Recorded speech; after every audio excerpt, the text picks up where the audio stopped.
അതുപോലെ ഒരു അറിയപ്പെടാത്ത എത്ര ചാനൽ അങ്ങനെ അറിയണുണ്ട്.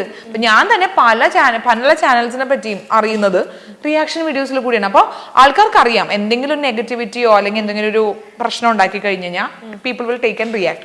അതുവഴി അവർക്ക് എന്താ പറയാ റീച്ച് കിട്ടും. അപ്പോൾ ചാനലൊന്ന് ഡിമായ ഒന്ന് പൊക്കിക്കൊണ്ട് വരാനുള്ളൊരു രീതിയായിട്ട് ഞാൻ ഇപ്പൊ കാണുന്നുണ്ട്. എനിക്ക് തോന്നിയിട്ടുണ്ട് അങ്ങനെ നെഗറ്റീവ് പബ്ലിസിറ്റി ആയിട്ട് അങ്ങനെ ചെയ്യുന്നുണ്ട്.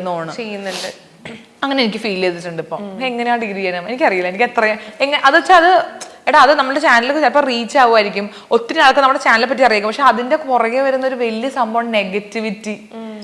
എന്തോരം കമന്റ് ഡീൽ ചെയ്യണം. പക്ഷെ അത് ഭയങ്കര പാടാണ്. അത് ഡീൽ ചെയ്യാൻ പറ്റുന്നവർക്ക് അതൊരു ഈസി പരിപാടിയായിരിക്കും. ഒരു ഇടയ്ക്കിടയ്ക്ക് എന്തെങ്കിലും കോൺട്രവേഴ്സി ഉണ്ടാക്കണത്. അത് ഫ്രണ്ട്ഷിപ്പിൽ വരുമ്പോഴേക്കും അത് നമുക്ക് ഒരുപാട് വിഷമം വരില്ലേ ആ ഒരു സമയത്തൊക്കെ. നമ്മൾ നല്ല രീതിയിൽ നിന്നിട്ടുള്ള ആളുകളൊക്കെ പെട്ടെന്ന് നമ്മളൊന്ന് പാര വെച്ചിട്ട് താഴെ കിടാനായിട്ട് നോക്കുമ്പോൾ തോന്നിട്ടുണ്ട്.